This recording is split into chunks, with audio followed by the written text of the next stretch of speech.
Very warm welcome, Dr. Purvish Parekh. Thank you very much. Uh, I'll just give a small introduction of yours. Sure. Dr. Parekh is MD, DNB, FICP, PhD, ECMO, CPI, and MBA. He's also a precision and medical oncologist at the Asian Institute of Oncology, Mumbai. Dr. Parekh would be speaking on patient-centric modalities, strategies for better implementation. So over to you, sir. Thank you very much. Thank you, the organizers, for giving me this opportunity to be part of this wonderful program. And without wasting much time, I will start looking at how I can share my slides with you. Yeah, sure. So I hope my Yeah, slides are we can visible. see. Yeah. Yes, very much visible. So, You can go so ahead. in this surgical equipment and hospital supplies edition, I'm going to talk about strategies for better implementation of whatever modalities are patient-centered. So first we must understand that innovations in technology are primarily responsible for 65% increase in healthcare costs. So while we know that what got you here won't get you there, we have to be cognizant of the cost implications and therefore use these technologies judiciously. When we talk of a country like India, we have several different socio-economic groups of patients, and here I have divided them into four different categories. Scenario 1 and 3 are those patients where either they can afford themselves or the government is paying for them and they can get the best possible treatment for any new technology they can avail of the facility. Scenario 2 is the middle class, which forms 35% of our population. And that means it is more than 400 million people who are educated, who are motivated, who know what is best for them, but they can only afford a little. And half of our country belongs to patients who are below poverty line or who have very limited access to health. Fortunately, Ayushman Bharat and various other government schemes are able to provide these patients as well with a good amount of facility and benefit of technology, equipment, and supplies. So, for my talk today, I'm going to divide this into 7 different components, and we will start with the rising sun of changing scenario. Life expectancy when we gained independence in 1947 was 35 years. Today, India's life expectancy is 70 years. And if you look at these cover pages of Time magazine and National Geographic, it says that a baby can live easily up to 120 years. And this is a baby on the left side that is born in Western Germany. In other words, if we continue with our retirement age of 65 years at present, we will have to plan for another equally long term of retired life when the income is poor, health illnesses are there at the forefront, and a cost escalation will be there. So this is my friend, a young person like me, sitting next to an elderly person that you can see. So when a elderly person goes, and what are his aspirations and what are the requirements, you can see here. The highest congregation of wheelchairs outside a hospital are at the airport. You can clearly see how they are all bunched up here. And the reason for that is that even though the person may be elderly or a person may have limited mobility, but they want to still see the world. So expectations and aspirations are quite a bit. Now let's move on to simple innovative use of old technology. Now this is survival of patients with cervical cancer treated at a rural cancer center of Barshi in the state of Maharashtra. On the left hand side, if you see the graph, the solid line represents the survival in 1988, and the dotted line, which is above that, represents the survival in 1992. Now, it is the same disease, cervical cancer. It is the same stage, locally advanced cancer. It is the same modality of treatment, that is radiotherapy. but still the survival has improved. So how did they use old technology to improve the survival is shown on the right side of the graph. Line number one, which is the highest, is the survival of patients who completed the intended 6 weeks of radiotherapy. The line number two, dotted line, is the survival of patients who never took any treatment at all. And in between, close to line number two, is line number three, which is that of the survival of patients who started the treatment but gave it up halfway. In other words, completing 6 weeks of radiotherapy as planned gives a survival of 60% as opposed to 25% with no or interrupted therapy. So where is the technology that was used? Here, the staff used the age-old technology of a landline to call the patient and remind him to come to the hospital every day for the 6 weeks of therapy. And this is use of old technology to improve the care, and a significant benefit has occurred. The other important thing is communication. And we have written this article in a book published by Springler that the patient's personality should guide our communication strategy. So personalized medicine, patient-centric treatment also means communication to the patient in a personalized manner. So communication involves talking as well as listening. It is a two-way street, and that should be remembered by everybody involved in the healthcare vertical. So understanding patient preferences for a patient-centric approach are really crucial. Now let us look at Mr. Hamilton, who, as everybody knows, a Formula One car racer. So what is he doing in the hospital talking to this young little baby who has oxygen going into her nostril? That photo on the top left hand side is before, and the photo at the bottom left hand side is after the treatment is over. So to understand this, we should see what was published in the Telegraph in the United Kingdom, that a Ferrari pit stop saved this baby Alexandra's life. In other words, something that has been fine-tuned and perfected in another industry can help us in the healthcare profession. So let us look at what has been perfected in the F1 racing industry, and that is the pit stop. In the pit stop, you see that there are 35 people involved. That puts the vehicle on the jack, removes all the four wheels, replaces the four wheels, puts fuel into the tank, and then the car starts going away. And if you can start counting, starting from here, 1, 2, 3, in less than 3 seconds, the car is out of the pit stop. And this is possible because each member of the team in the pit stop knows exactly what he has to do, knows exactly in what sequence he has to do, follows a checklist, and then continues repeating it, practicing it time and again till he becomes perfect. So this is a lesson that was learned by the ICU team in United Kingdom in London, that is Hospital for Sick Children and St. Bart's Hospital. So they decided to emulate what the pit crew was doing in the pit stop, and then decided what is required when a baby, an infant, after operation comes to the pediatric intensive care unit. So they made a checklist, and they decided to follow the checklist so that there is no duplication or nothing is missed out between the operating theater nursing staff and the ICU nursing staff. And this actually reduced the mortality by 40%. And this is a classic example of what we can learn from other industries. Another thing that we need to keep in mind is what is the patient's responsibility, general public's responsibility when faced with an illness that could be potentially lethal. And in this instance, I have taken the example of breast cancer. On the second column is the early breast cancer, third column is locally advanced breast cancer, and the fourth column is metastatic breast cancer. The chance of cure for early breast cancer is 90%. Treatment is simple surgery. Duration of treatment is 1 week, and the cost of treatment is 40,000.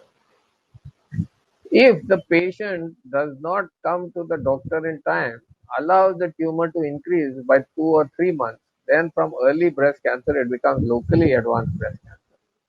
Now the chance of cure is only half, 50%. The treatment requires not only surgery but chemotherapy has to be added. Instead of 1 week, the treatment goes on for 9 months, and now we have a cost that is 4 times or 5 times more than the original cost. And if the patient waits for another 3 to 4 months, the disease now spreads outside the breast, becoming metastatic, and the chance of cure drops to less than 5% or less than 10%. The duration of treatment is now more than 2.5 years, and the cost of treatment is 16 times that of if the treatment was done in the early stage of breast cancer. So the emphasis here is that while using technology, we should not forget that a simple message of not ignoring early signs is equally important. In order to ensure that we have the patient receiving the right information, we have actually brought out this booklet on behalf of Molecular Oncology Society, and we had our Honorable Prime Minister, Sri Narendra Modi, write a message for this booklet as well. So what does this tell us? It tells us that if we do the right diagnosis test, if we do the right molecular profiling, a patient can be given the right treatment in such a way that the chance of responsive therapy is better. Here in this graph, the vertical is the chance of survival, the horizontal is the number of months of survival. If the patient is given observation only, as you can see in the green line, a 50% mortality or the median survival is only 6 months. The red line represents chemotherapy that is given to patients without being specifically targeted. And here the chance of survival, the median survival is 12 months. But if you look at the targeted therapy, the median chance of survival now increases to 26 months. In other words, if we select the right patient and then give the right treatment, the chance of survival increases dramatically, even in stage 4 patients. And this is an example of what happens in lung cancer. So in order to do this test properly, we should have a molecular diagnostic facility, and these are the various equipment that are available, various types of platforms on which different techniques are used to come to the right wet lab evaluation. And then this is then processed through bioinformatics, which is now something that is up and coming, very important for all of us. And the next generation sequencing, that is the example that I showed you, the data that comes out for bioinformatics is huge. For instance, if whole genome sequencing is done, the data size is as high as almost 193 GB. And if you look at the read length, which are 150 into 2, the high output is as much as 170. So really, when we apply this technology and with this molecular diagnostic NGS platform, the amount of data crunching that is required for bioinformatics is really the rate limiting factor, and therefore it sometimes takes up to 2 weeks for the report to be ready.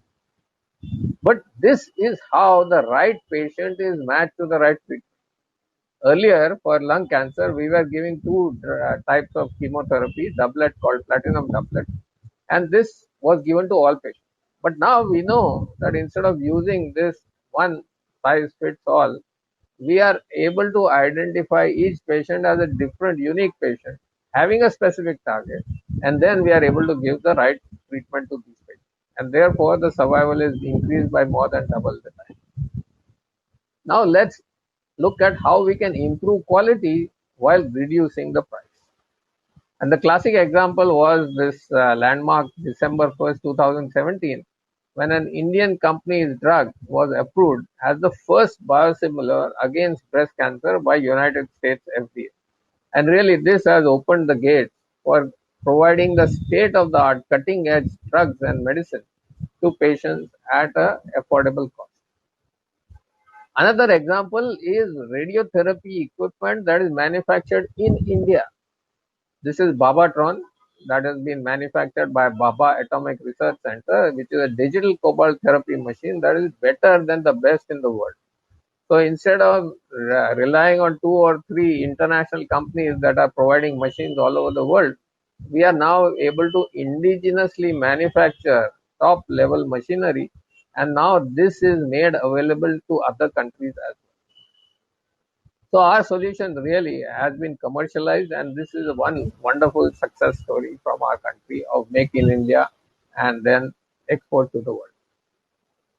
Now let's look at the digital world. Today we are all very familiar that we are living in a digital world, and today's digital patient is very well informed. So we have to be equally well informed to match what the expectations are.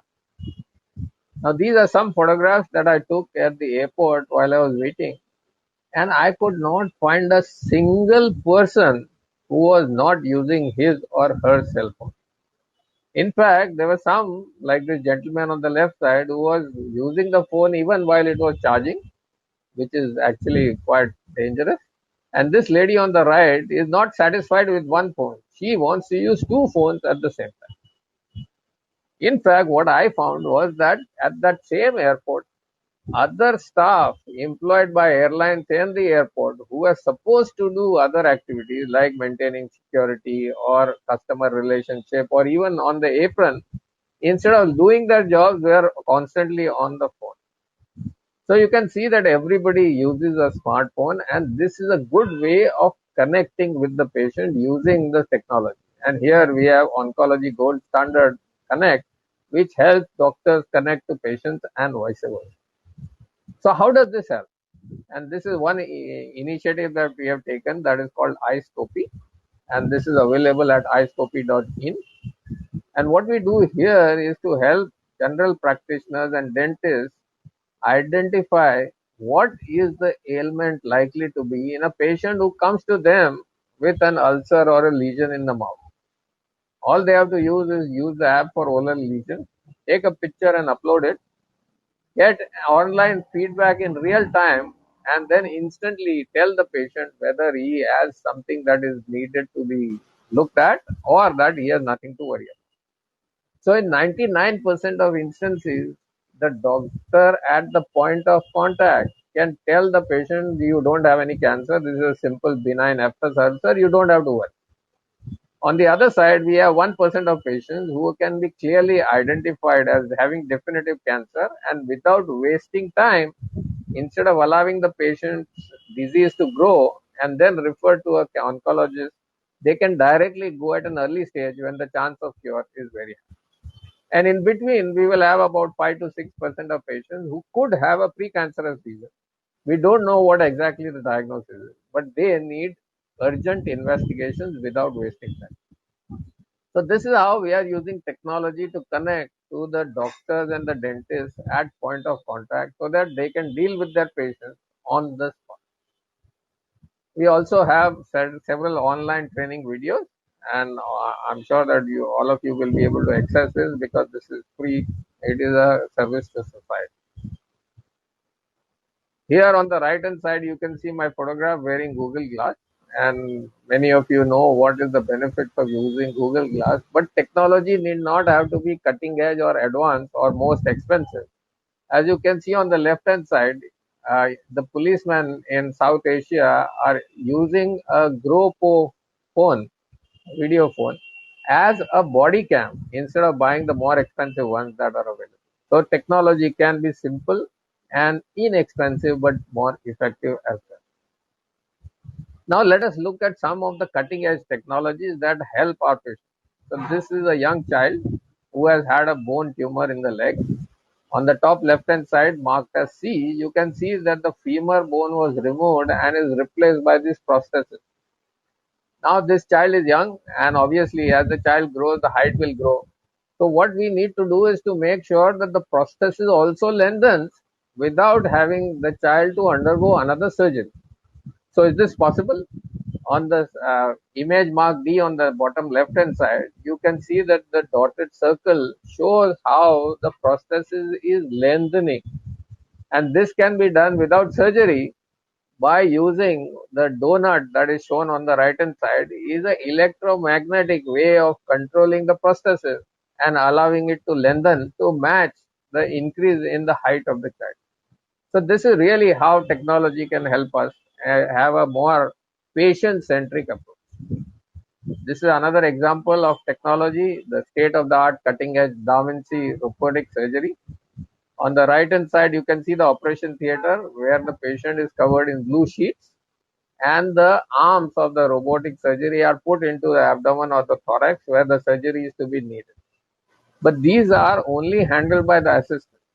The actual operating surgeon is on the left hand side in green, who is sitting at a console and he is controlling the robotic arms using technology. And the biggest advantage of this technology is that the magnification is 10 to 14 times and the movement are so minuscule that there is better precision for the benefit of the patient. The robotic arms have several elbows so they can move in different directions and therefore are able to reach deep cavities inside the body which would otherwise be impossible to attain by normal conventional open surgery. So this is another great way in which technology has helped and the medical equipment have helped in improving the treatment for our patients. We now have also sensors that can be put inside the tablets and the capsules as is shown here. And this is an example from proteusdigitalhealth.com. Now this sensor is like a small grain of sand. It is inside the tablet and the capsule. As the medicine is taken, the tablet will reach the stomach and the acid in the stomach will dissolve and act as activation of the sensor. The signal from the sensor is then picked up by a patch which is worn on the skin, under the shirt, on the chest or under the forearm, and this then relays the message to the cell phone. And from the cell phone through the net, it can be relayed to anybody else. So let us take the example of a patient who has diabetes. In this technology, in the Internet of Things, it gets connected to the world. And let us say that a teenager with a insulin dependent diabetes is now going to Pizza Hut to have his food. Immediately, his cell phone will send an automatic SMS to his mother saying that your child is going into a high calorie area. Please be careful that he is taking his medicines properly. If he starts eating and then his insulin goes up, an automatic SMS will then go to his doctor saying that your patient who is on insulin has his blood sugar going up because he has taken this, and would you like to advise him something? Later on, the doctor advises the patient, he takes insulin, and God forbid the dose is more than is intended.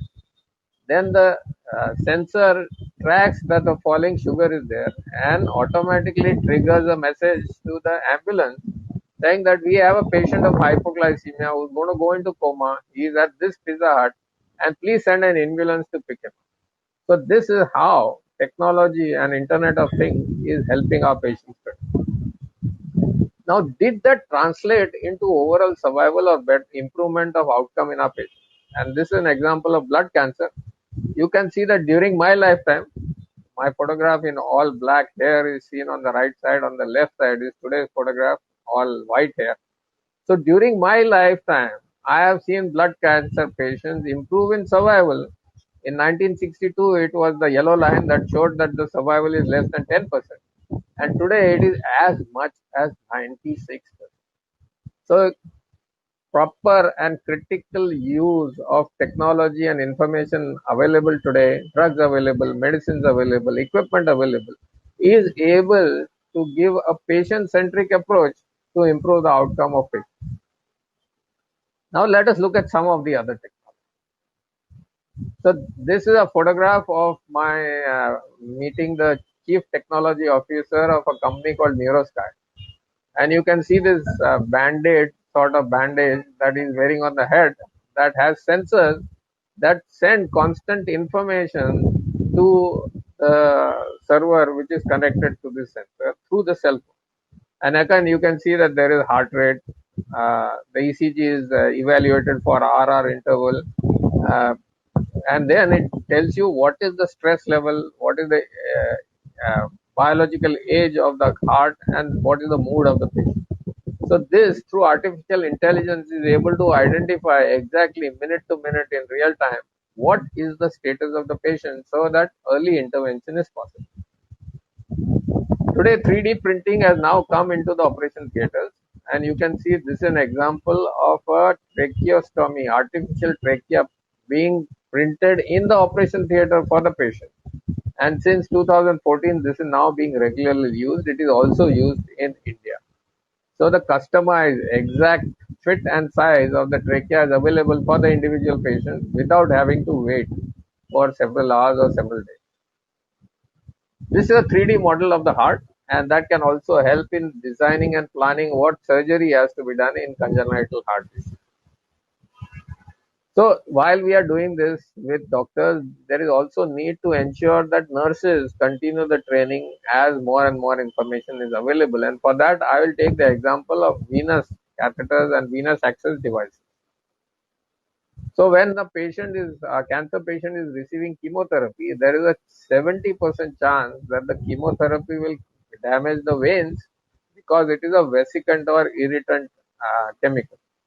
And in 22% of such patients, some of the drug actually goes out of the vein, which is called extravasation, and that can cause a serious problem. So if you look at the Indian judiciary system, you can see that extravasation of any drug is considered by the courts as automatic negligence.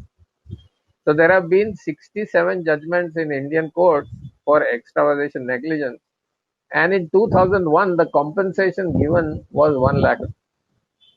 And this has now increased as the scenario has changed. And in 2015, the compensation for the same complication was 21 lakh. Recently, the new Consumer Protection Act 2019 has been notified. And under that Consumer Protection Act, even at the district level, a compensation of 1 crore is likely to be given to patients who have such an extravagance. So all of us, all healthcare professionals, have to be exceedingly careful about the legal implications of it. So instead of using a peripheral vein with a small cannula, we can use indwelling vascular devices as are shown here. And there are various types available. One is fully implantable like the port, which is shown on the right hand side, the PICC, which is shown in the bottom left hand side, and the single, double and triple human Hickman catheters, which are shown on the top left hand side. So PICC, or peripherally inserted central catheters, have been used commonly in 45 hospitals across India, which includes 8 in metro cities and 15 in non-metro cities. And there are doctors as well as nurses who are inserting them. At 17 centers, only doctors are inserting. That could be hematologist, a medical oncologist, a resident doctor, a consultant anesthetist, or an intensivist. And in 28 centers, it is nurses who have been specifically trained in this who are inserting the peripherally inserted central catheter. This insertion could be either a blind technique as we followed in 17 centers as shown on your right, or it could be under specific ultrasound guidance, which is already being done in 28 centers and is gaining popularity all over India as is across the world. So in order to ensure that the nurses and other healthcare professionals as well as the patients are given the proper training on what is to expect, how to look after it, and how to maximize the benefit, there are several online resources as well as an online certificate course that is available. In fact, there are 5 centers of excellence across India. One is Rajiv Gandhi Cancer Institute in Noida, Tata Medical Center in Kolkata, Tata Memorial Hospital in Mumbai, Health HCG in Bangalore, and Amrita Institute in Kochi, which are centers of excellence where nurses can be sent and training can be obtained for them. And this is a successful batch of healthcare professionals who have undergone similar training and have been certified in order to do a better job in whatever place they are. So now let's talk about taking affordable care to the doorstep, to the homes of the people. And now healthcare at home is now becoming very popular. There are several instances. Here I've taken the example of Healwell 24, but there are some other centers, which, like for example, Portia, who are providing care at the doorstep. In fact, they are able to set up an entire intensive care unit at home for patients who can afford that. And many of these information and details are available on YouTube. For instance, Healwell 24 is able to provide dental care service, including filling and normal checkup for the teeth and cleaning at the doorstep, as well as in the businesses. So any corporate office or a manufacturing unit requires dental care, then it is provided at their doorstep, which is cost effective because the patient, the person employed there does not have to take leave and go to the hospital for that. So finally, I come to the take-home messages from whatever I've told you. The first take-home message is that Google and internet is supreme today. So if we have to connect to the healthcare consumer, it has to be digitally, it has to be online. We have to have an online presence. We have to optimize it. We have to make sure that all our equipment, all our services, all our drugs, all our hospital supplies are easily identified and seen online. The second is that if we take an half effort, then we will get what we do. That means we will get half a car. So we have to make sure that the online presence and activation is continuously upgraded and it cannot be an half-hearted effort. The third is that we should use all the connections that we have. Here I am seen with the outgoing UICC president and the incoming president. There are some people who have dedicated their lives to society and we can make use of them, NGOs and other professional societies, to make sure that we reach each and every corner and we get good endorsement. But going to the last mile is always a big challenge. We talk easily about reaching the last mile, but we should understand that it is not so easy, especially when there is a country as diverse as India with diverse geographies, diverse languages, diverse health conditions, diverse weather, and various challenges. For instance, if I have to go from Dibrugarh in Assam to Kanyakumari, there is something called a Vivek Express, which journeys across 4,238 kilometers. It has 56 stops. It goes once a week and it takes 82 hours and 15 minutes. That is 3.5 days to reach from point A to point B. So there are challenges which we will face. These are practical challenges, but we should acknowledge and try and solve them. With that, I end by saying technological change is inevitable. Accept it and make it your friend. Only then you can succeed in whatever you are trying to do in order to provide a patient centric experience and a patient centric approach to all healthcare problems. Thank you very much for a patient hearing, and if there is time, I'll be happy to answer questions.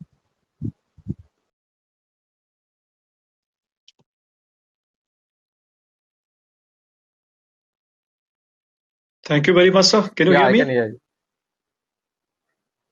Yeah, can you hear me? Thank you very much for your detailed speech on patient-centric modalities. It's been quite informative.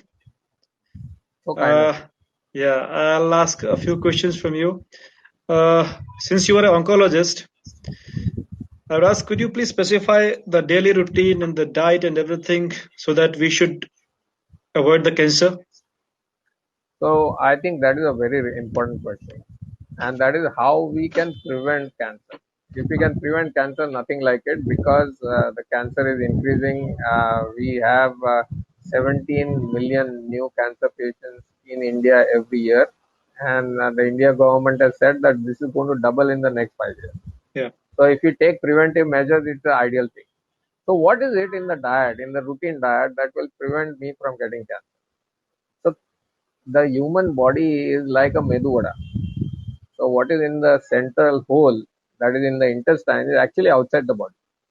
But it can enter the body through the intestine, through the stomach, through the duodenum, and then create havoc in the body. So there is a gut bacteria flora that is called microbiome. And this is this microbiome in our intestines and gut that protects our body from whatever we are eating. So if we have a good digestive system, we have a good habit of passing stools regularly, then the toxins that we are eating will actually come out, and therefore we will be protected. So that is one thing in general, to have regular habits. And to have regular habits, we must have regular meal time. Sometimes we are so busy in our modern life that we are on a treadmill and they hastily try and eat something for 5 minutes, 10 minutes, and go back to work. This is a common thing. This should be avoided. So that is irrespective of what you are eating, you must have regular habits. The second thing is that if I today go to the market to buy fruits and vegetables, I will look specifically for something that has been bitten by some insect. Okay. And the seller is going to sell me at a cheaper cost because that is doesn't look good. What is shining and bright is actually artificially polished and wax is applied or some color copper sulfate is applied, which has got impurity. But what insects eat is something which is free from pesticides and fertilizers. Okay. So I get a cheaper rate and a better food item that is safe for me because the insects know that it is safe for them. So that is the concept. The third is not avoid eating anything that is packed because it contains salt and preservative. So anything that is fresh is good for you. Anything that is packed is not good. Apart from all this, what is important is to avoid obesity and to maintain some amount of exercise. So if the caloric intake is utilized instead of being stored as fat, then all the problems related to lifestyle are less. So that includes cancer, it includes hypertension, it includes diabetes. So everywhere where non-communicable diseases are concerned, it can be helped if we are looking after these small Right. active. Correct. So you spoke about in bioinformatics. Could you Yes. please elaborate on that for a So larger version? So currently molecular testing involves taking a piece of tissue or a peripheral blood and putting it into a machine which analyzes the genetic sequence. Okay. And today we have the ability to analyze the entire genetic sequence of the whole individual. That is called whole genome sequencing. But because the active genes are located in a small fraction, we can do whole exome sequencing also. But Okay. when the machine gives out the information, it is in terms of zeros and ones, which is the bioinformatics piece. And this is in gigabytes or terabytes of data. So the role of the bioinformatics people is to weed out the noise and find out what is really the cause of a problem or a disease in an individual. And this is there available, that is able to interrogate publicly available databases where everybody from all over the world is providing information, and this tells us whether some mutation or a genetic change in my DNA sequence is it related to a cancer or is it related to diabetes or is it going to increase my risk of dying from hypertension and cardiac heart attack. Okay. So this can give me additional information in advance. So let me give you another specific example. I have done my whole genome sequencing and I know the enzyme that is necessary to metabolize a drug that may be used by me in the future for thinning my blood. So if I ever have a heart attack and I have to take warfarin, what is the dose of warfarin which is ideal for me as opposed to another individual? I already know. So I have to take 6.4 milligrams every day. And this is the bioinformatics power that we have. Okay. Great, sir. Great. So very knowledgeable. So thank you so much for joining us today on this show, Thank you Meditech very much. Clinica, on surgical equipments and hospital supplies. And we would be conducting these kind of webinars in near future also. So we will be connecting with you. Thank you so much for your time. Great. Thanks a I lot. had a wonderful experience and I once more thank you and the other organizers for giving me this opportunity to interact with you and the audience. Thanks a lot, sir. Thanks a With lot. your permission, now I'll go backstage. Yes. So, ladies and gentlemen, this was the penultimate session of this Meditech Clinica 2020. Now we'll have our last session at 4 o'clock. So in the meantime, please network in the lounge area, in the booth area, and we'll be having the last speaker with us, Dr. Rajiv Chibba, who is the Vice President of Surgeon Medical Technologies Limited. So he'll be joining us in a short while from now. So see you there. Thank you so much.